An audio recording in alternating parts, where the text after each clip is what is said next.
बिहार की राजनीति में एक बार फिर चौंकाने वाला मोड़ आया है। पार्टी रामविलास के प्रमुख चिराग पासवान को लेकर पारस ने कहा, बिहार की राजनीति की दिशा तय कर सकता है।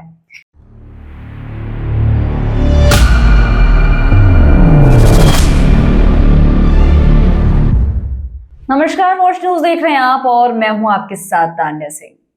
बिहार की राजनीति में एक बार फिर चौंकाने वाला मोड़ आया है। विधानसभा चुनाव से ठीक पहले जब हर दल अपनी रणनीति बनाने में व्यस्त है, तब पूर्व केंद्रीय मंत्री और राष्ट्रीय लोक जनशक्ति पार्टी आरएलजेपी के अध्यक्ष पशुपति कुमार पारस ने ऐसा बयान दिया है जिसने सियासी तापमान बढ़ा दिया है। जी हां, अपने भतीजे और लोक जनशक्ति पार्टी रामविलास के प्रमुख चिराग पासवान को लेकर पारस ने कहा, अगर चिराग मुख्यमंत्री बनते हैं तो उन्हें सबसे ज्यादा खुशी होगी।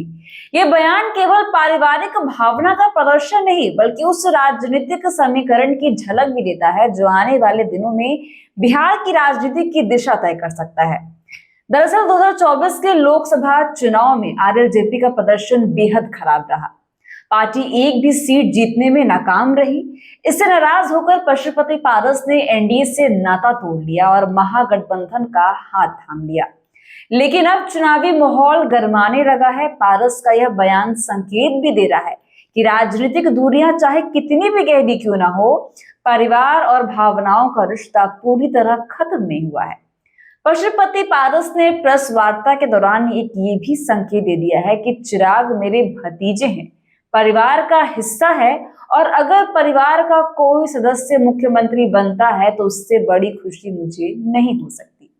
उन्होंने साथ ही ये भी जोड़ा कि मुख्यमंत्री बनाने का हक जनता के पास है, जो समझदार और सजग है तथा वही तय करेगी कि राज्य का भविष्य किसके हाथों में सुरक्षित है।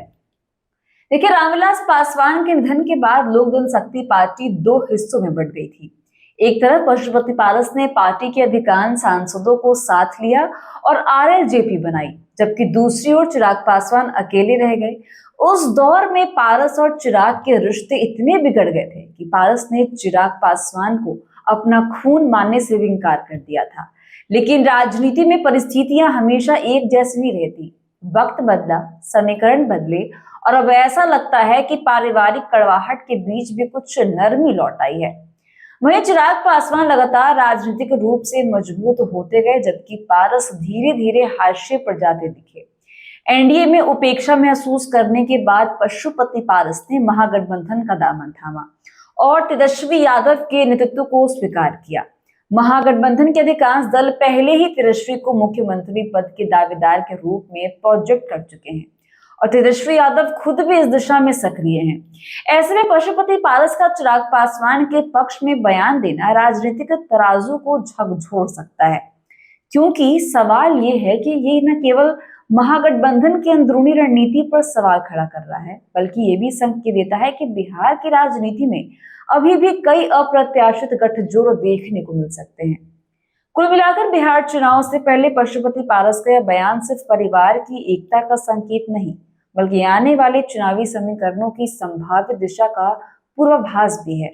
इस बयान से राजनीतिक गलियारों में चर्चाओं का दौर भी शुरू हो गया है कि क्या बिहार की सत्ता की राह अब किसी नए पारिवारिक मेल मिलाप से होकर गुजरेगी या ये केवल एक सधे हुए राजनीतिक कदम का हिस्सा होगा।